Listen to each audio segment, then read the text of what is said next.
Para o homem da selva, a fuga de um combate inútil e desigual não carrega consigo o estigma da covardia, e Tarzan dos macacos não apenas nasceu e foi criado na selva, mas a remoção de suas roupas dele, como sempre antes, também havia removido a fina e artificial camada de sua civilização. Era, então, uma fera selvagem que enfrentava a mulher Lalus que se aproximava uma fera astuta, bem como poderosa uma fera que sabia quando lutar e quando fugir. Tarzan lançou um olhar rápido para trás. Ali agachava-se o rapaz Lalus, tremendo de medo. Além estava a parede traseira do curral, uma das grandes lajes de pedra da qual se inclinava ligeiramente para fora. Lenta é a mente humana, mas lento seu olhar em comparação com o olhar e a mente da fera encurralada em busca de escapar. Tão rápido foi o homem macaco que ele desapareceu antes que a terceira mulher tivesse adivinhado que ele estava contemplando a fuga, e com ele havia ido o filho mais velho de Alalu. Num único movimento, Tarzan ergueu o jovem macho sobre o ombro, saltou rapidamente os poucos passos que o separavam da parede traseira do curral e,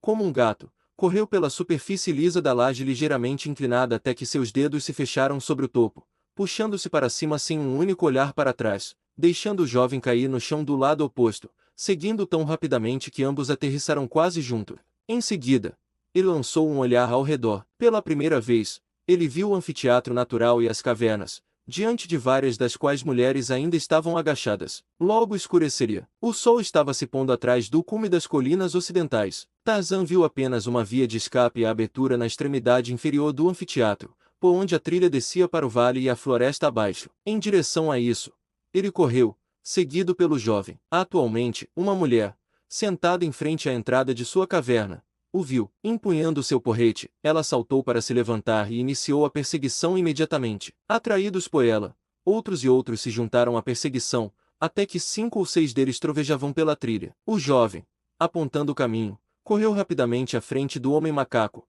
mas, por mais veloz que fosse, não conseguiu distanciar-se dos músculos ágeis que, no passado, tantas vezes haviam levado seu mestre em segurança da fúria de Numa, ou lhe garantido uma refeição contra a velocidade de Bara, a serva. As mulheres pesadas e desajeitadas atrás deles não teriam chance de alcançar essa dupla veloz se dependessem inteiramente da velocidade, mas não tinham intenção de fazê-lo. Eles possuíam seus projéteis de pedra com os quais, quase desde o nascimento, haviam praticado até que cada um alcançasse a perfeição aproximada ao lança-luz contra alvos estáticos ou em movimento. Mas estava escurecendo, a trilha se torcia e virava, e a velocidade da presa os tornava alvos difíceis de atingir com um projétil preciso, que deveria ser cronometrado para atordoar em vez de matar. É claro que, na maioria das vezes, um míssil destinado a atordoar acabava matando, mas a presa deve correr esse risco. O instinto alertava as mulheres contra a morte dos machos, embora não as alertasse contra o tratamento com a maior brutalidade possível. Se Tarzan tivesse percebido por que as mulheres o perseguiam, teria corrido ainda mais rápido do que fez, e quando os mísseis começaram a passar por sua cabeça, talvez ele tenha acelerado um pouco sua velocidade. Em breve, o homem macaco alcançou a floresta e, como se tivesse se dissolvido no ar, desapareceu da visão atônita de seus perseguidores, pois agora, de fato, estava em seu próprio elemento. Enquanto procuravam o chão, ele se movia rapidamente pelas plataformas inferiores, mantendo à vista o garoto Alalus correndo pela trilha abaixo dele. Mas, com o homem escapando, as mulheres pararam e retornaram às suas cavernas. A juventude que não queriam, por 2 ou 3 anos, ele vagaria pelas florestas sem ser molestado por seus semelhantes, e se escapasse das feras selvagens e das lanças e flechas dos homens-formiga, atingiria a idade adulta e seria presa fácil para qualquer uma das grandes fêmeas durante a época de acasalamento. Por ora, ao menos, ele levaria uma existência relativamente segura e feliz. Suas chances de sobrevivência foram materialmente reduzidas por sua fuga precoce para a floresta. Se a primeira mulher tivesse vivido, ela o teria mantido em segurança dentro dos muros de seu curral por pelo menos mais um ano, quando ele estaria mais bem preparado para lidar com os perigos e emergências da vida selvagem da floresta e da selva. O menino, com seus ouvidos aguçados indicando que as mulheres haviam desistido da perseguição, parou e olhou para trás em busca da criatura estranha que o libertara do odiado curral, mas só conseguia enxergar uma curta distância através da escuridão da noite crescente na floresta. O estranho não estava à vista. O jovem ergueu suas grandes orelhas e escutou atentamente. Não se ouvia o som de passos humanos, exceto os que se afastavam rapidamente das mulheres em retirada. Havia outros sons, contudo, sons desconhecidos da floresta que enchiam seu cérebro enlameado de vagos terrores. Sons que vinham da vegetação rasteira ao redor, sons que vinham dos galhos acima de sua cabeça, e, também, Havia odores aterrorizantes. A escuridão, completa e impenetrável, havia se fechado sobre ele com uma repentinidade que o deixou trêmulo. Ele quase podia sentir isso oprimindo-o, esmagando-o, e, ao mesmo tempo, deixando-o exposto a terrores sem nome. Ele olhou ao redor e não conseguiu ver nada, de modo que lhe pareceu estar sem olhos e sem voz. Não podia gritar para assustar seus inimigos nem para atrair a atenção da estranha criatura que o havia feito amigo, e cuja presença despertara tão estranhamente em seu próprio peito uma emoção inexplicável, uma emoção prazerosa. Ele não conseguia explicar, não tinha palavra para isso, ele que não tinha palavra para nada, mas sentia-o e ainda que se a seu peito, e desejava, à sua maneira confusa, poder emitir um som que atraísse aquela criatura estranha de volta a ele. Ele estava solitário, e com muito medo. Um crepitar de arbustos próximos o despertou para um terror novo e mais íntimo. Algo grande se aproximava através da noite escura. O jovem estava de costas para uma grande árvore. Ele não ousou se mover. Ele farejou. Mas qualquer movimento do ar que houvesse tomava curso dele na direção da coisa que se aproximava sorrateiramente, vinda da terrível floresta.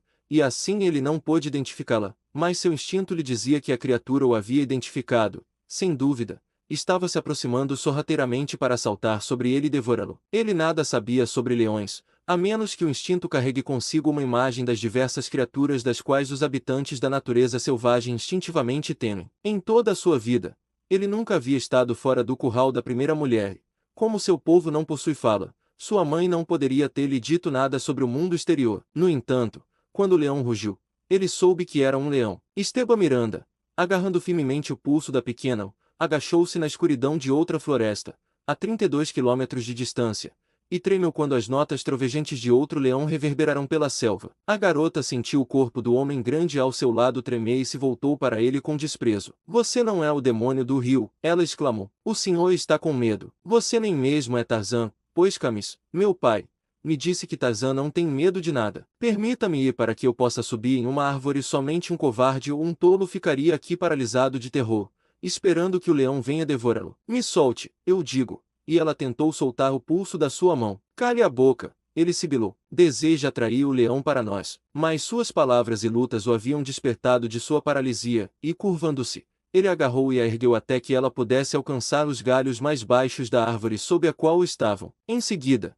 enquanto ela se esforçava para alcançar um local seguro, ele se balançou com facilidade para o seu lado. Atualmente, mais alto entre os galhos, ele encontrou um local de descanso mais seguro e confortável, e ali os dois se acomodaram para aguardar a chegada da aurora, enquanto abaixo deles o leão, rondava por um tempo, tossindo e grunhindo, e ocasionalmente emitindo um rugido profundo que sacudia a selva. Quando a luz do dia finalmente chegou, os dois, exaustos por uma noite sem dormir, deslizaram para o chão. A jovem teria se demorado, esperando que os guerreiros de Obeb pudessem alcançá-los, mas o homem nutria um temor, em vez de uma esperança, da mesma contingência.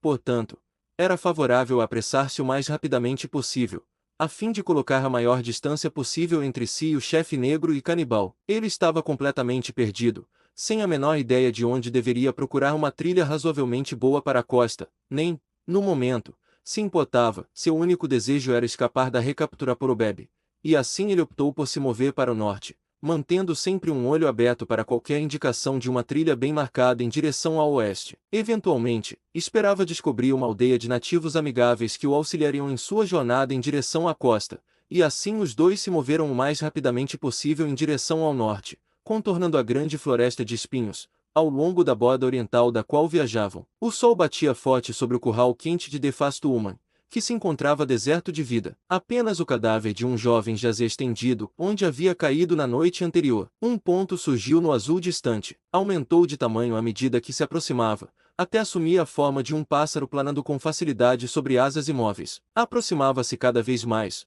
voando de vez em quando em grandes e lentos círculos, até que finalmente pairou sobre o curral da primeira mulher. Mais uma vez, circulou. Em seguida, caiu na terra dentro do recinto.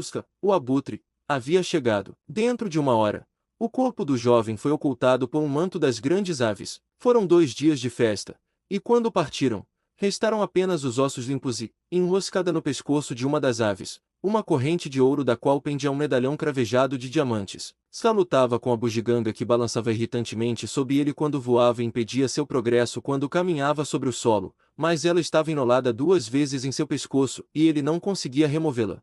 e assim ele o salvou pela grande floresta de espinhos, com as gemas brilhantes reluzindo e cintilando ao sol. Tarzan dos macacos, após escapar das mulheres que o perseguiam e do jovem Alalus para a floresta, parou na árvore sob a qual o assustado filho da primeira mulher havia feito uma pausa aterrorizada. Ele estava lá, bem acima dele, quando Numa investiu, e alcançando rapidamente para baixo, agarrou o jovem pelos cabelos e o arrastou para um lugar seguro, enquanto as garras do leão, em movimento, abraçavam o ar rarefeito sob os pés do Alalus. No dia seguinte, o homem macaco dedicou-se seriamente à caça de alimentos, armas e vestuário. Desarmado e nu como estava, a situação poderia ter sido difícil para ele se não fosse Tarzan dos macacos, e também teria sido difícil para os Alalus se não fosse o homem macaco. Tarzan encontrou frutas e nozes, e ovos de pássaros, mas ansiava por carne, e por carne, caçava assiduamente, não apenas pela carne da presa, mas também pela pele, tripas e tendões, que podia usar na fabricação das coisas que necessitava para a segurança e o conforto de sua existência primitiva. Enquanto procurava o rastro de sua presa,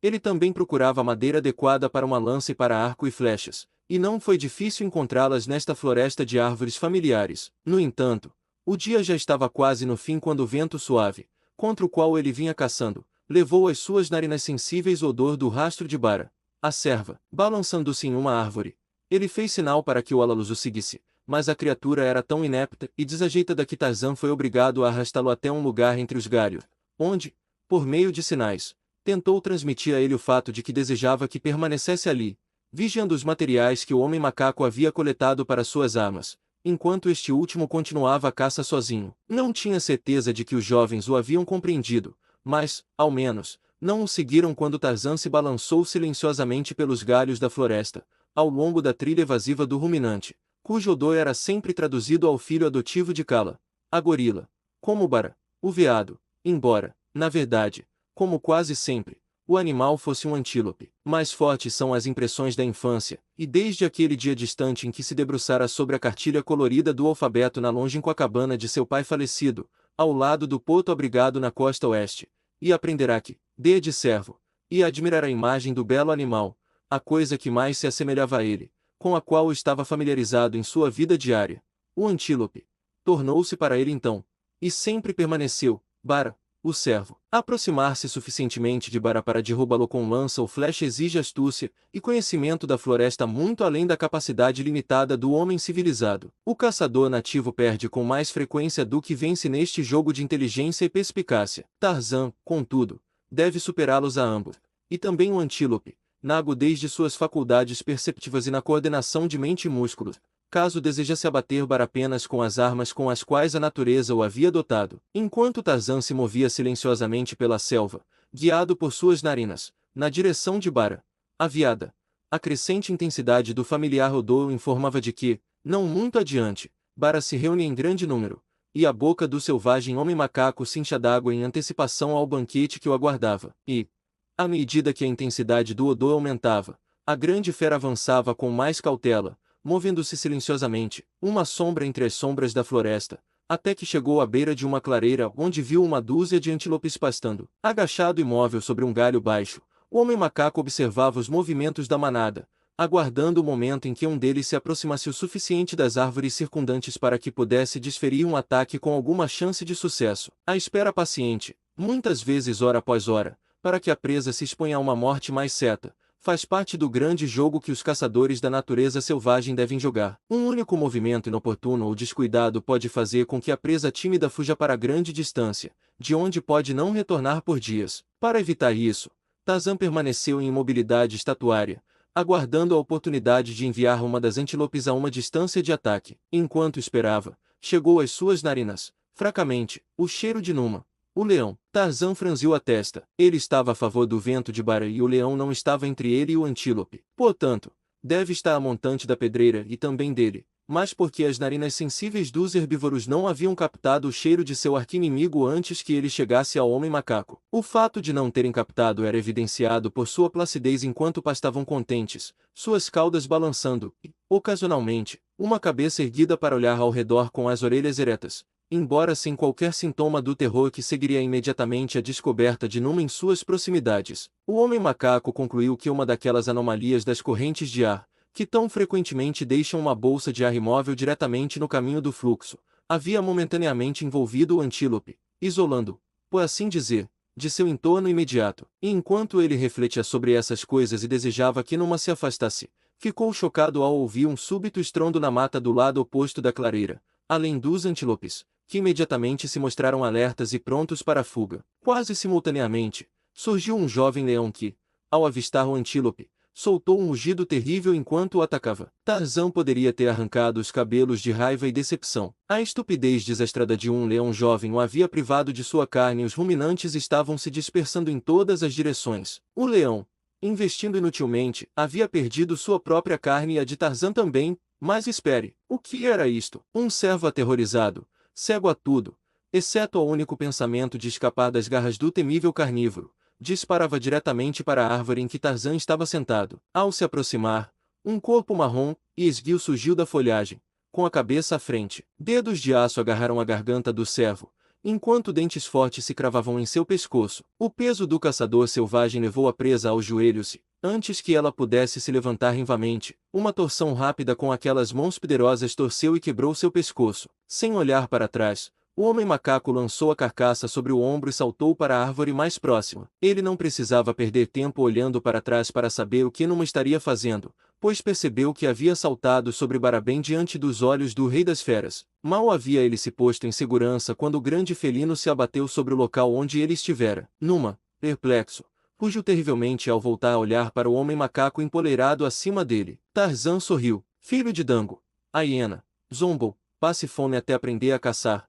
E lançando um galho quebrado com desprezo na face do leão, o homem macaco desapareceu entre os ramos frondosos, carregando sua presa levemente sobre um ombro largo. Ainda era dia quando Tarzan retornou ao local onde o Alaluz o aguardava. O jovem possuía uma pequena faca de pedra, e com ela, cortou uma porção generosa do antílope para o filhote da primeira mulher e outra para si. Na carne crua, com avidez, afundaram-se os fortes dentes brancos do Lord Inglês, enquanto o jovem Alaluz, observando com surpresa, procurava materiais para fazer fogo. Divertido, Tarzan observou até que o outro conseguisse preparar sua comida como achava que deveria ser preparada, o exterior queimado até virar cinza, o interior cru, mas ainda assim era comida cozida, e, sem dúvida, proporcionava a seu consumidor uma sensação de grande superioridade sobre as bestas inferiores que devoravam sua carne crua, como se fosse um epicurista civilizado comendo caça em decomposição e queijos putridos em algum clube da moda em Londres. Tarzan sorriu ao pensar em como, afinal, é tênue a linha que separa o homem primitivo do civilizado em questões relacionadas aos seus instintos e apetites. Alguns de seus amigos franceses,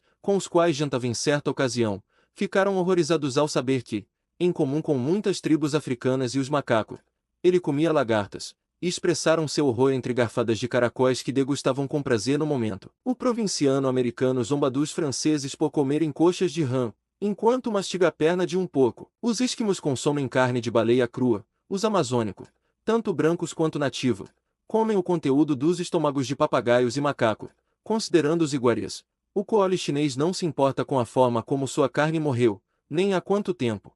E há um homem em Nova York, um homem estimável, de outra forma, inofensivo, que come queijo Limburger com peras Bartlett. No dia seguinte, com carne suficiente para durar vários dias, Tarzan pôs-se a trabalhar em suas armas e em seu tapa-sexo, demonstrando aos Alalus como raspar a pele do antílope com sua faca de pedra. O homem macaco pôs-se a trabalhar, com nada mais em termos de ferramentas do que pedaços de pedra retirados do leito de um riacho, para fabricar armas com as quais pudesse lidar com sucesso com as mulheres Alali, os grandes carnívoros e quaisquer outros inimigos que o tempo pudesse revelar. Enquanto trabalhava, observava o jovem Alaluz e se perguntava de que utilidade aquela pobre criatura poderia ser para ele na busca de um caminho através da floresta de espinhos que o cercava, a qual ele deveria atravessar para alcançar um território familiar e a trilha para casa. Que a pobre criatura fosse tímida havia sido evidenciado por sua maneira ao fugir das mulheres Alali e por seu terror ao ser confrontada por Numa. Sua mudez o tornava inútil como companheiro, e ele era totalmente destituído de habilidades de sobrevivência na mata,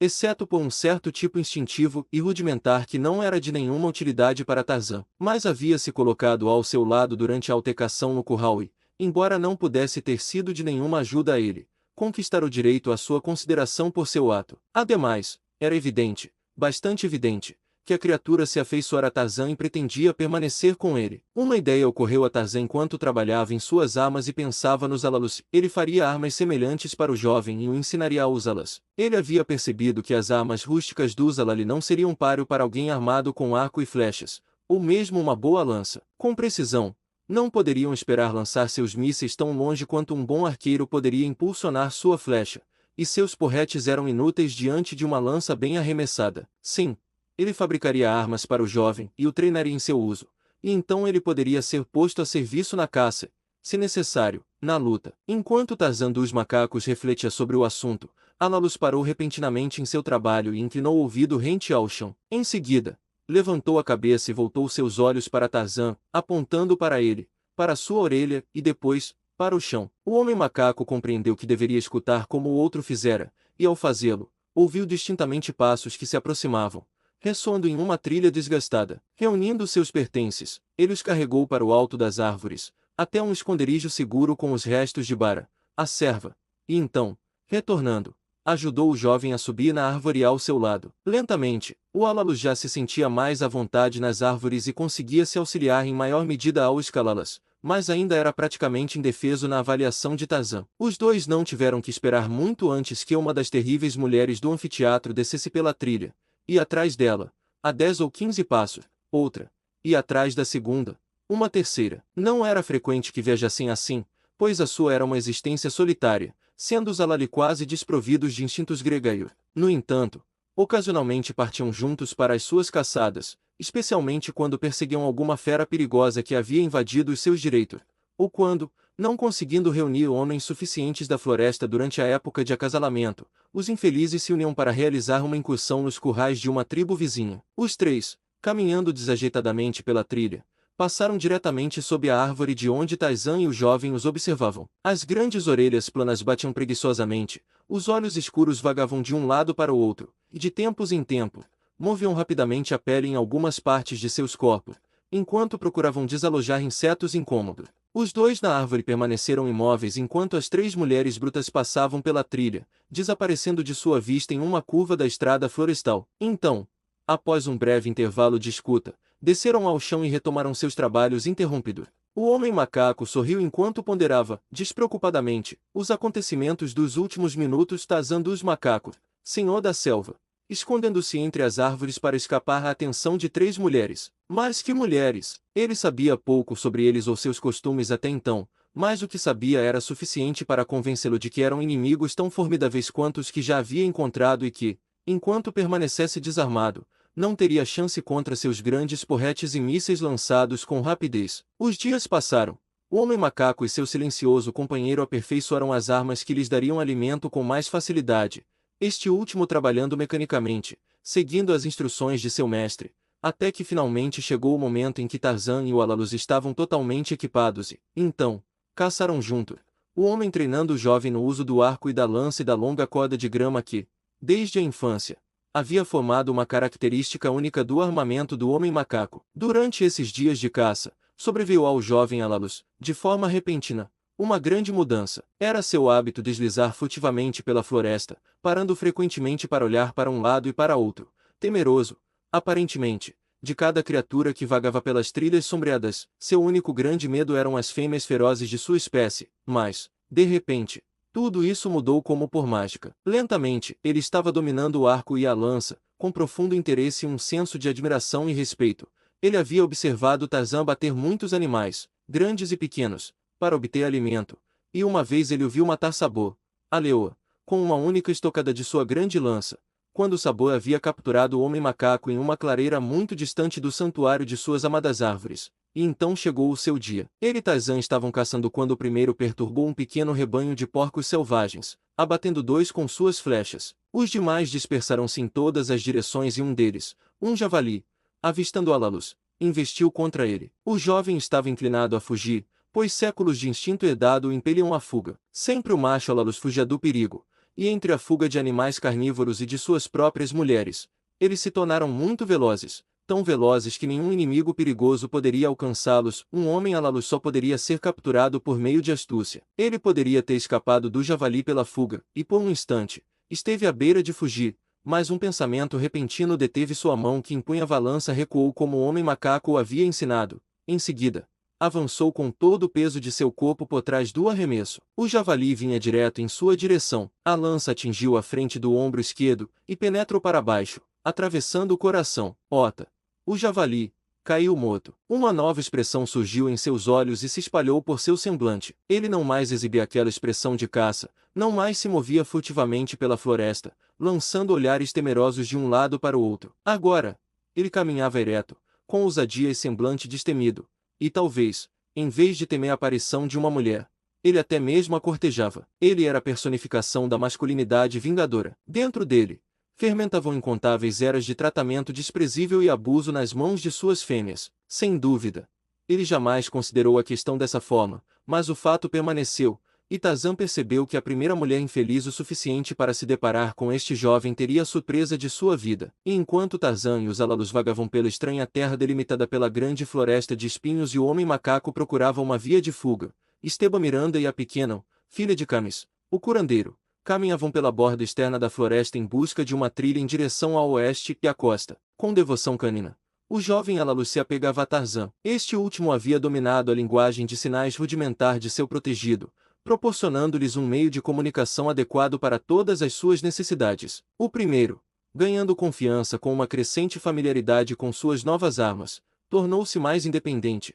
com o resultado de que os dois se separavam com mais frequência para a caça, garantindo assim uma despensa mais abastecida. Foi em uma dessas ocasiões que Tarzan se deparou subitamente com uma visão estranha. Ele estava seguindo o rastro olfativo de Bara, a serva, quando este foi repentinamente cruzado pelo de uma das grandes fêmeas Alari. Isso provavelmente significava que outro tentaria roubá-lo de sua presa. O instinto selvagem da fera da selva predominava na orientação do homem macaco de Tanga. Não era o polido Lord Greystoke de Londres, cujo lábio superior franzido revelava dois caninos brilhantes e prontos para o combate. Era uma fera primordial de caça prestes a ser roubada de sua presa. Subindo nas árvores, ele se moveu rapidamente na direção da mulher Alalus, mas antes que pudesse avistá-la, um novo odor atingiu suas narinas, um odor estranho e novo que o intrigou. Era o cheiro de homem, porém estranho e incomum em certo grau. Nunca antes algo semelhante havia lhe prendido a atenção. Era muito tênue. No entanto, de alguma forma, ele sabia que estava próximo.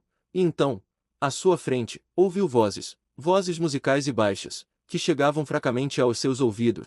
E embora fossem baixas e musicais, havia algo na qualidade e no tom delas que sugeria excitação. Agora Tarzan caminhava com mais cautela. Bara, a corça, quase esquecida. À medida que se aproximava, percebeu que havia muitas vozes e muita comoção, e então chegou a uma grande planície que se estendia até colinas distantes. Em primeiro plano, a menos de 100 metros de distância, deparou-se com uma cena que poderia muito bem tê-lo levado a duvidar da veracidade de seus próprios olhos. A única figura familiar era uma mulher Alalus gigante. Ao seu redor, uma horda de homens diminutos pequenos guerreiros brancos montados no que parecia ser uma forma do antílope real da costa oeste. Armados com lanças e espadas, eles investiam repetidamente contra as enormes pernas do Alalus, que, recuando lentamente em direção à floresta, chutava ferozmente seus agressores e os atingia com seu pesado porrete. Rapidamente se tornou evidente para Tarzan que eles estavam tentando imobilizá-la, e se tivessem sucesso, poderiam facilmente tê-la matado ali, mas, embora houvesse mais de 100 deles, suas chances de sucesso pareciam pequenas, pois, com um único coice de seu poderoso pé, a mulher poderia derrubar uma dúzia ou mais de seus agressores de uma vez. Já metade da força estava fora de combate, seus corpos, juntamente com os de muitos de seus montados, espalhados pela planície, marcando o rastro do combate até o momento em que Tarzan chegou ao local. A coragem dos sobreviventes, contudo, encheu Tarzan de admiração ao vê-los lançarem-se sobre a morte quase certa em seus esforços obstinados para derrubar a fêmea. E então foi que o homem macaco viu a razão, ou a aparente razão, para o louco sacrifício de vidas em sua mão esquerda. Alalus agarrava um dos minúsculos guerreiros. Era para resgatá-lo. Evidentemente, que os outros mantinham essa esperança vã. Se os guerreiros encheram Tarzan de admiração em grau não muito inferior, o mesmo se deu com suas montarias corajosas e ágeis. Sempre considerou o antílope real, o menor membro conhecido de sua família, como a criatura mais tímida, mas não estes seus primos, um pouco maiores, medindo talvez 38 centímetros na cernelha, eram idênticos em todos os outros aspectos externos. No entanto, sob a orientação de seus cavaleiros, saltavam destemidamente para perto daqueles pés enormes e do grande e cortante porrete. Também estavam perfeitamente domados, tão perfeitamente que seus músculos pareciam ter se coordenado com as mentes de seus cavaleiros. Entravam e saíam saltitando, mal tocando o chão antes de estarem fora de perigo novamente. A cada salto, cobriam 3 ou 4 metros, de modo que Tarzan se admirava não apenas de sua agilidade, mas também da quase maravilhosa capacidade de montaria dos guerreiros, que conseguiam manter seus assentos com tanta perfeição sobre aqueles animais que saltavam, galopavam, viravam e torciam. Era uma visão bonita e inspiradora, e por mais irreal que lhe parecesse a princípio, não demorou a perceber que estava diante de uma raça de pigmeus reais, não membros da tribo negra com a qual todos os exploradores africanos estão mais ou menos familiarizados, mas sim daquela raça branca perdida de homens diminutos, a qual se faz referência ocasionalmente em antigos manuscritos de viagens e explorações, de mitos e lendas. Embora o encontro interessasse e ele o visse a princípio como um observador neutro e desinteressado, logo percebeu que suas simpatias se voltavam para os minúsculos guerreiros. Quando se tornou evidente que a mulher Alalus conseguiria escapar para a floresta com seu cativo, o homem macaco decidiu intervir na questão. Ao sair do abrigo da floresta, os pequenos guerreiros foram os primeiros a avistá-lo. Evidentemente, confundiram-no a princípio com outro de seus gigantescos inimigos, pois um grande grito de decepção se ergueu deles, e recuaram pela primeira vez desde que Tarzan observava a luta desigual. Desejando deixar claras suas intenções antes que os pequenos homens o atacassem, ele se moveu rapidamente na direção da mulher, que, no instante em que seus olhos se voltaram para ele, fez sinais imperativos para que se juntasse a ela na tarefa de despachar o restante dos pigmeus. Ela estava acostumada a ser temida e obedecida por sua humanidade, quando a tinha em seu poder. Talvez ela se surpreendesse um pouco com a ousadia dele, pois, em geral, todos fugiam dela, mas ela precisava muito dele, e essa era a ideia que dominava seus pensamentos. Ao avançar, Tarzan ordenou-lhe, na linguagem de sinais que aprenderá com o jovem, que libertasse seu cativo e fosse embora, sem mais importunar os pequenos homens. Ao ouvir isso, ela fez uma careta feia, e erguendo seu porrete, avançou para enfrentá-lo. O homem macaco encaixou uma flecha em seu arco. Volte, ele a sinalizou. Volte, ou eu o matarei. Volte e coloque o homenzinho no chão. Ela rosnou ferozmente e aumentou o ritmo. Tarzan elevou a flecha à altura de seu olho e a puxou para trás até que o arco se curvou. Os pigmeus, percebendo que, ao menos por hora, aquele estranho gigante era seu aliado, montaram em suas montaras e aguardaram o desfecho do duelo. O homem macaco esperava que a mulher obedecesse às suas ordens antes que ele fosse compelido a tirar-lhe a vida, mas mesmo um olhar superficial para o seu rosto revelava tudo, menos a intenção de desistir de seu propósito, que agora parecia ser aniquilar também esse intrometido presunçoso. Ela chegou, já estava muito próxima para que fosse seguro adiar mais, e o homem macaco soltou sua flecha, diretamente em seu coração selvagem, cravou-se, e ao cambalear para a frente, Tarzan saltou para encontrá-la,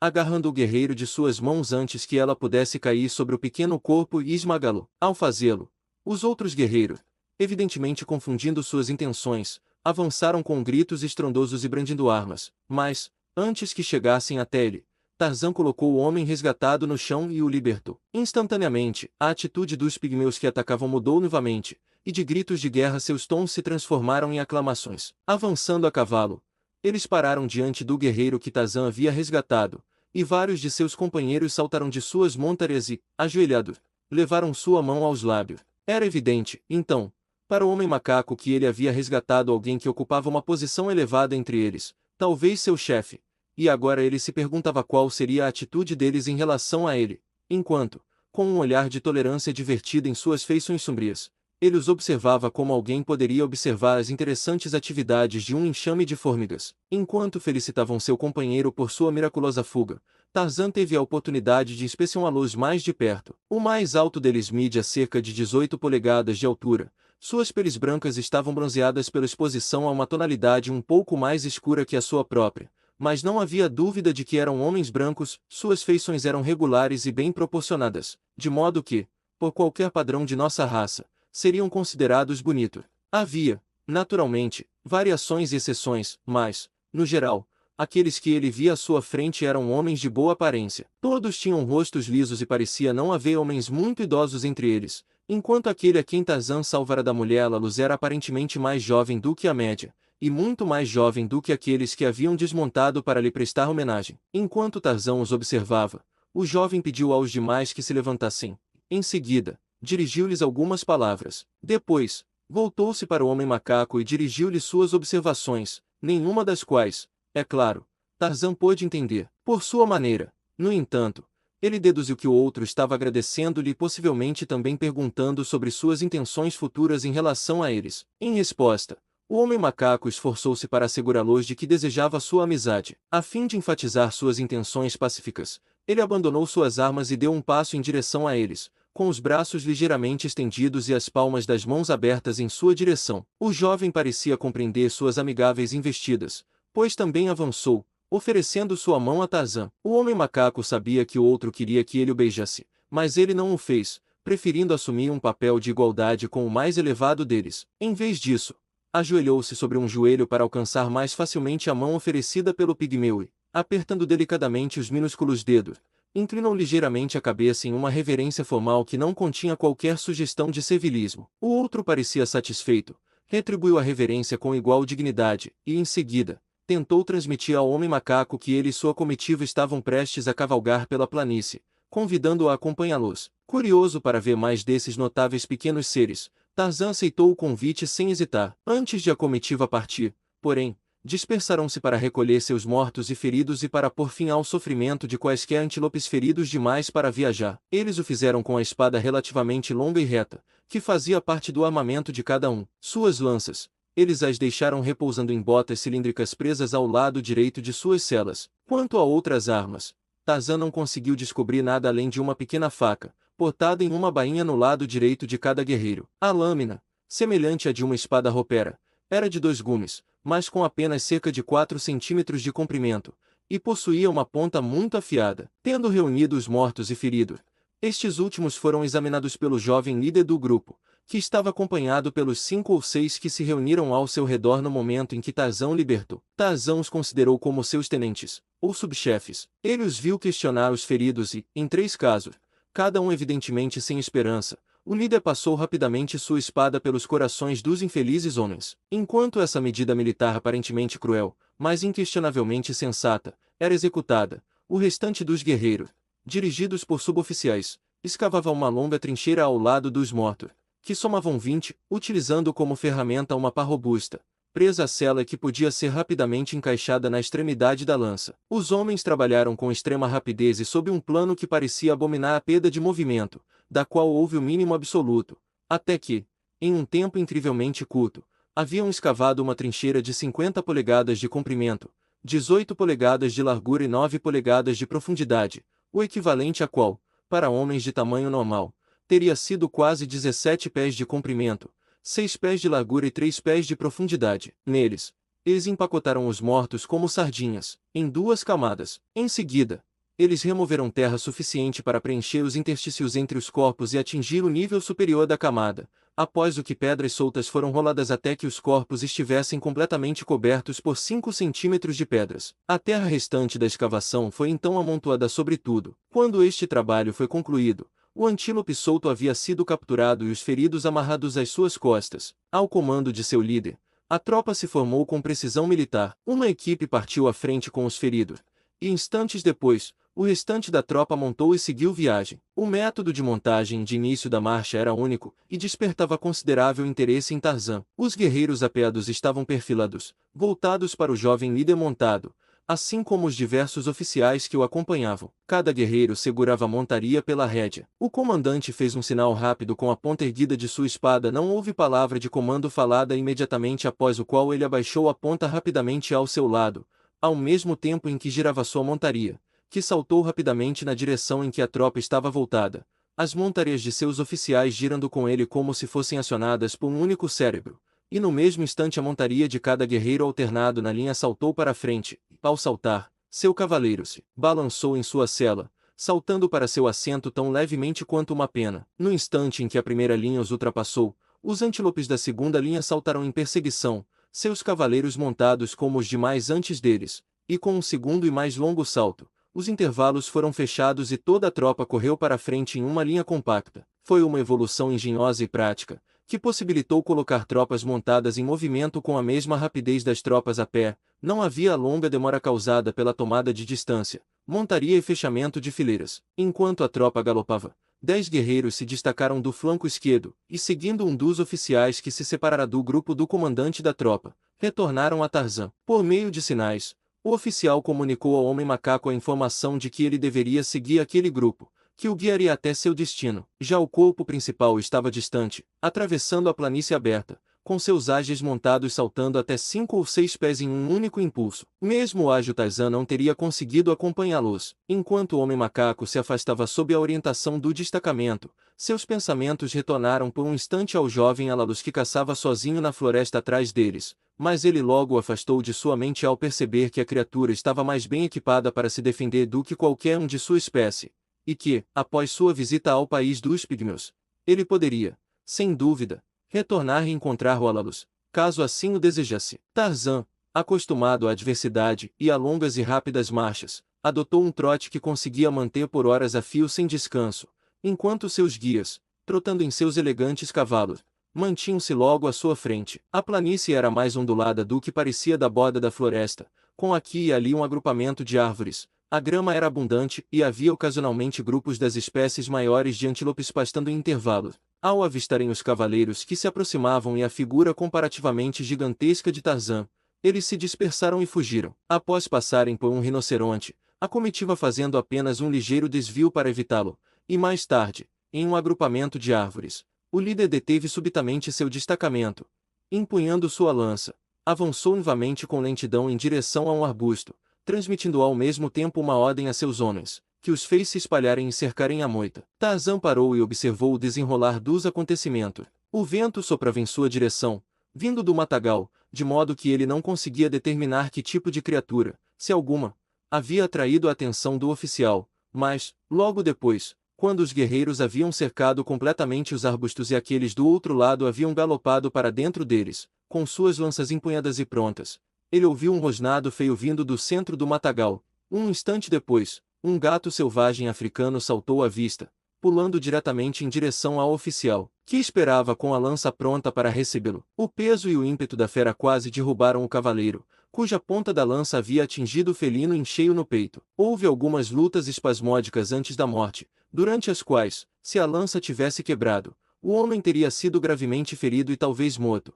pois o felino era um animal relativamente tão formidável quanto o leão é para nós. No instante em que morreu, 4 guerreiros avançaram, e com suas facas afiadas, removeram a cabeça e a pele em um tempo incrivelmente curto. Tarzan não pôde deixar de notar que tudo o que essas pessoas faziam era realizado com a máxima eficiência. Nunca pareceu haver qualquer movimento perdido, nunca alguém ficou sem saber o que fazer, nunca um trabalhador atrapalhou o outro. Mal haviam decorrido 10 minutos desde o momento em que haviam encontrado o gato, quando o destacamento voltou a se movimentar, com a cabeça da fera presa à sela de um dos guerreiros e a pele a de outro. O oficial que comandava o destacamento era um jovem, não muito, se é que mais velho do que o comandante da tropa. Que ele era corajoso, Tarzan poderia testemunhar pela maneira como havia enfrentado o que deve ter sido, para um povo tão diminuto, uma fera mortal e feroz. Mas, então, o ataque desesperado de todo o grupo à mulher Alalus provou que todos eram corajosos, e o homem macaco admirava e respeitava a coragem. Ele já apreciava esses pequenos homens, embora,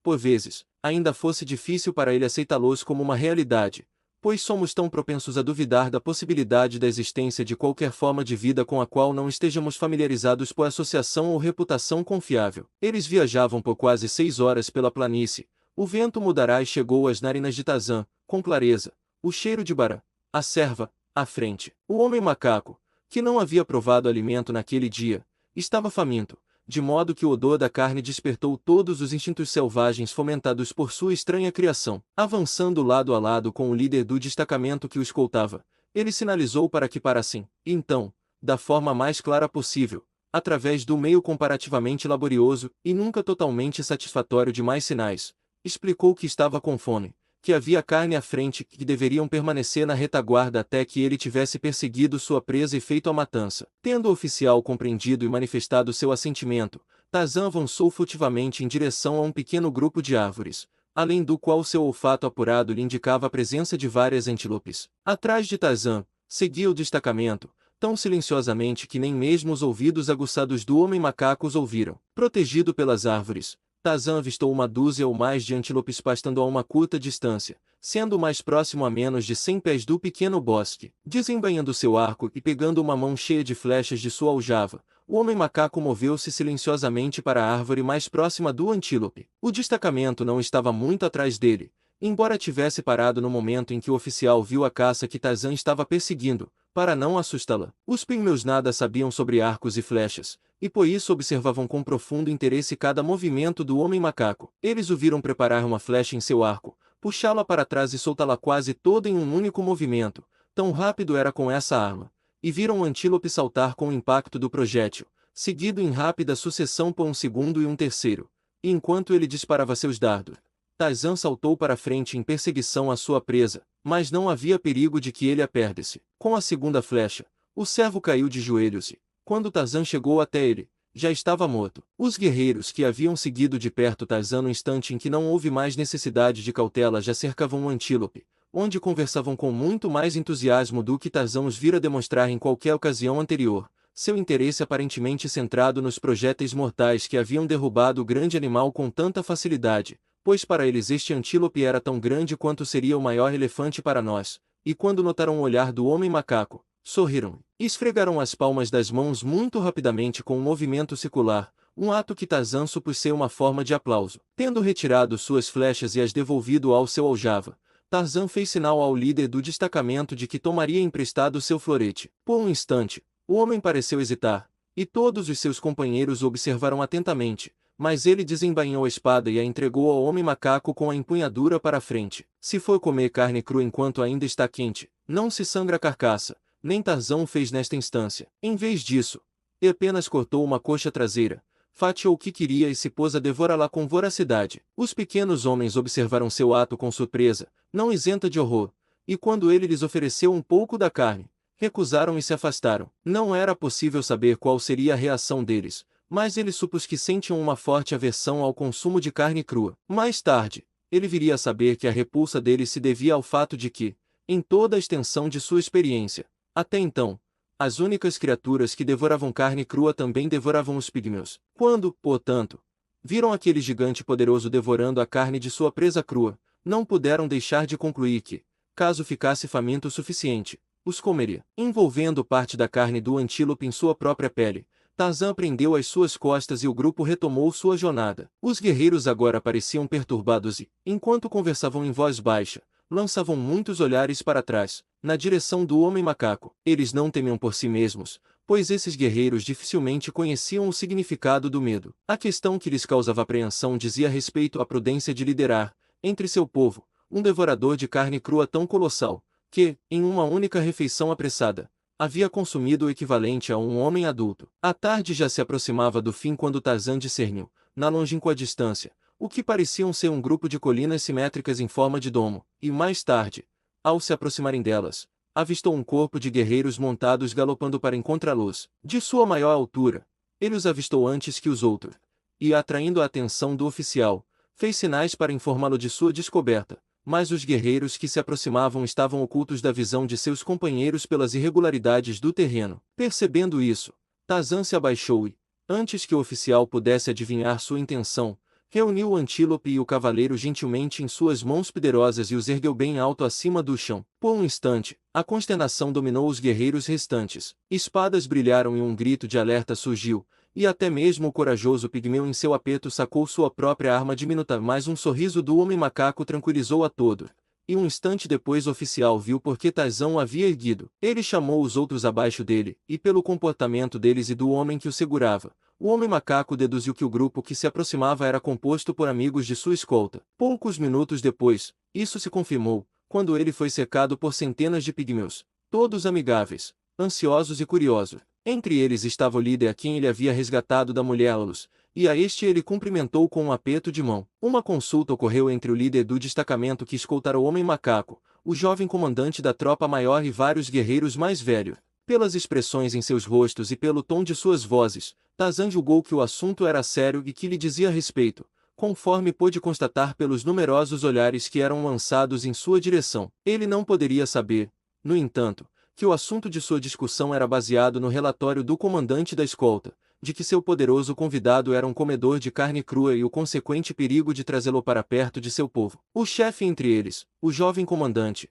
resolveu a questão, no entanto, lembrando-lhes que, embora o gigante devesse estar faminto para ter devorado tanta carne quanto lhe disseram que havia comido, ele havia viajado por muitas horas com apenas um pequeno número de seus guerreiros sempre ao seu alcance e não havia se oferecido para molestá-los. Este argumento pareceu conclusivo sobre suas boas intenções e, consequentemente, a cavalgada partiu sem mais demora na direção das colinas que agora estavam à vista, a 1 ou 2 milhas de distância. Ao se aproximarem, Tarzan viu que pareciam ser literalmente inúmeros homens pequenos movendo-se entre as colinas, e ao se aproximar ainda mais, percebeu que essas aparentes colinas eram montes simétricos de pequenas pedras, construídos evidentemente pelos próprios pigmeus, e que as hordas de pigmeus que se moviam entre eles eram trabalhadores, pois havia uma longa fila, todos se movendo em uma direção, emergindo de um buraco no chão e seguindo um caminho bem definido até um monte inacabado, que estava evidentemente em construção. Outra linha se moveu, de mãos vazias, na direção oposta,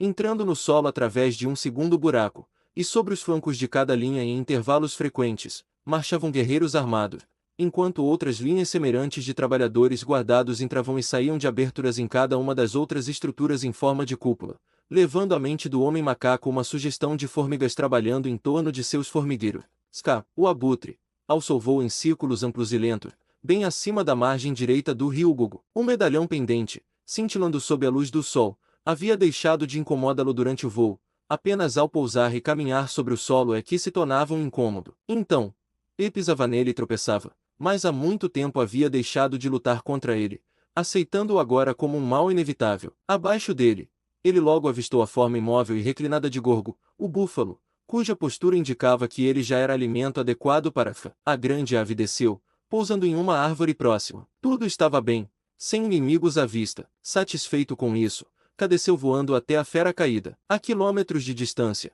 um homem branco gigante agachava-se na ocultação de um matagal denso com uma garotinha negra. Os dedos de uma das mãos do homem estavam sobre a boca dela, enquanto os da outra seguravam uma faca apontada para seu coração. Os olhos do homem não estavam fixos na garota, mas se esforçavam através da folhagem densa em direção a uma trilha de caça ao longo da qual 2 guerreiros ébano avançavam. O socorro estava próximo para o filho de Camis, o curandeiro, pois os 2 que se aproximavam eram caçadores da aldeia de Obebe, o chefe, mas ela não ousou gritar para atraí-los, com medo de que a ponta afiada da faca de Miranda penetrasse em seu jovem coração, e assim ela os ouviu e via até que, suas vozes perdidas na distância, o espanhol se levantou e a arrastou de volta à trilha, onde retomaram, o que pareceu ao, suas intermináveis e infrutíferas andanças pela selva. Na aldeia dos Homens-Formiga, Tarzan foi calorosamente recebido, e tendo decidido permanecer por um tempo para estudá-los e seus costumes, pôs-se a trabalhar, como era seu hábito quando se encontrava entre povos estranhos, para aprender sua língua o mais rápido possível. Já dominando diversos idiomas e inúmeros dialetos, o homem macaco nunca teve dificuldades em adicionar mais conquistas linguísticas, e portanto, foi apenas uma questão de tempo relativamente curto antes que ele pudesse entender seus anfitriões e se fazer entender por eles. Foi então que ele soube que, a princípio, o haviam considerado uma forma de alá-los e, consequentemente, acreditado que seria impossível comunicar-se com ele por outros meios que não sinais. Ficaram, portanto, muito satisfeitos quando se tornou evidente que ele conseguia emitir sons vocais idênticos aos deles, e quando compreenderam que ele desejava aprender sua língua. Adendrohaques, o rei, colocou vários instrutores à sua disposição e deu ordens para que todo o seu povo, com quem o gigante estrangeiro pudesse entrar em contato, o ajudasse a compreender sua língua o mais rápido possível. Adendrohaques era particularmente bem inclinado para com o homem macaco, devido ao fato de ter sido filho do rei, Cômodo Florençal, a quem Tarzan havia resgatado das garras da mulher Alalu. E assim tudo foi feito para tornar a estadia do gigante entre eles agradável. 100 escravos lhe traziam a comida até onde ele havia estabelecido sua morada, sob a sombra de uma grande árvore que crescia em solitária majestade, logo fora da cidade. Quando caminhava entre o grupo de casas-domo, uma tropa de cavalaria galopava à frente para abrir caminho para ele, para que não pisasse nenhum dos habitantes da cidade, mas Tarzan sempre foi cuidadoso com seus anfitriões, de modo que nenhum mal lhes acontecesse por sua causa. À medida que dominava o idioma, aprendeu muitas coisas sobre esse povo notável. Quase diariamente, o príncipe Cômodo Florençal se dedicava a auxiliar na instrução de seu colossal hóspede, e foi com ele que Tarzan mais aprendeu. Seus olhos também não estavam ociosos enquanto ele passeava pela cidade. Particularmente interessante foi o método construtivo empregado na edificação das cúpulas casas comparativamente gigantescas, que se elevavam acima até mesmo do grande Tarzan. O primeiro passo na construção consistia em delinear a periferia da base com pedras de tamanho e peso uniformes, pesando, talvez, 50 libras cada. 2 escravos carregavam facilmente tal pedra quando ela era suspensa em uma rede de corda, e como milhares de escravos eram empregados, o trabalho progredia com rapidez. Tendo sido delineada a base circular, com um diâmetro de 150 a 200 pés, outro círculo, menor, foi traçado a cerca de 10 pés do interior do primeiro, deixando-se 4 aberturas em cada círculo para marcar a localização das 4 entradas do edifício concluído e correspondentes aos 4 pontos cardeais principais da bússola. As paredes das entradas foram então delineadas no chão com pedras semelhantes de grande porte, estas sendo selecionadas com um pouco mais de cuidado para uniformidade, após o que os 4 recintos assim formados foram preenchidos densamente com pedras. Os corredores e câmaras do primeiro andar foram então delineados, e os espaços entre eles preenchidos com pedras roladas, cada uma sendo colocada com o máximo cuidado e precisão em relação àquelas que a tocavam e àquelas que deveriam repousar sobre ela quando a segunda camada fosse assentada, pois estas deveriam suportar um peso tremendo quando o edifício fosse concluído. Os corredores geralmente tinham 1 metro de largura, o equivalente a 3 metros e 6 centímetros pelos nossos padrões, enquanto as câmaras variavam em dimensões de acordo com os usos a que se destinavam. Exatamente no centro do edifício, foi deixada uma abertura circular com 3 metros de diâmetro, que se estendeu verticalmente à medida que a construção avançava, formando um poço aberto que se estendia do térreo ao telhado na edificação concluída. O curso inferior, tendo sido construído dessa maneira até uma altura de 6 polegadas, arcos de madeira foram colocados em intervalos correspondentes aos comprimentos dos corredores, que agora eram fechados pelo simples expediente de fixar tiras finas de madeira longitudinalmente aos corredores, de arco a arco, até que os corredores fossem totalmente cobertos.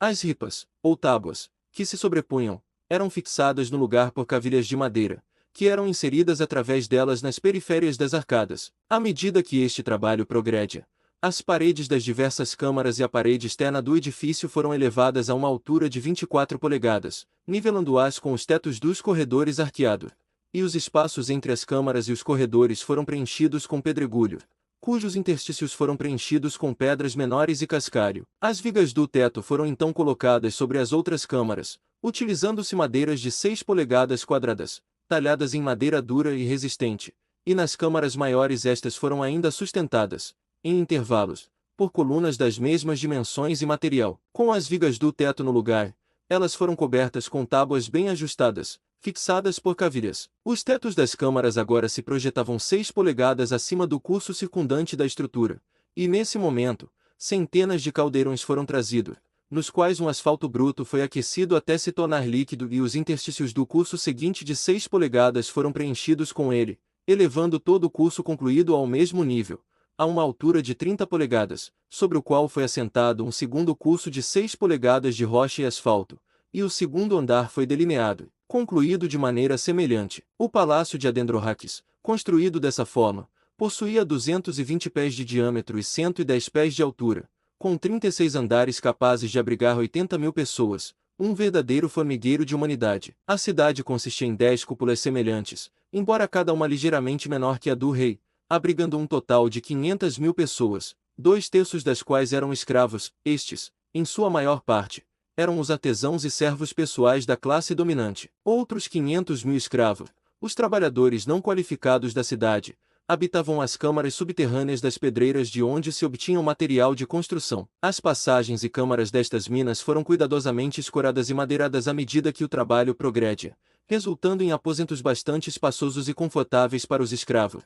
pelo menos nos níveis superiores. E, como a cidade foi construída sobre a superfície de uma antiga moraina de fundo, devido à acessibilidade do material de construção, a drenagem era perfeita, não sofrendo os escravos qualquer inconveniente por causa de seus aposentos subterrâneos. As próprias cúpulas eram bem ventiladas através do grande poço de ar central e das numerosas janelas que perfuravam as paredes externas em intervalos frequentes em cada nível acima do térreo, no qual, como explicado anteriormente, existem apenas 4 aberturas. As janelas, com 6 polegadas e 1/4 de largura por 18 polegadas e meia de altura, admitiam uma certa quantidade de luz e ar, mas o interior da cúpula, especialmente as câmaras sombras a meio caminho entre as janelas e o poço central de luz e ar, era iluminado por imensas velas de queima lenta e sem fumaça. Tarzan observava a construção da nova cúpula com o mais vivo interesse, percebendo que era a única oportunidade que teria de ver o interior de uma dessas notáveis colmeias humanas. Enquanto estava assim ocupado,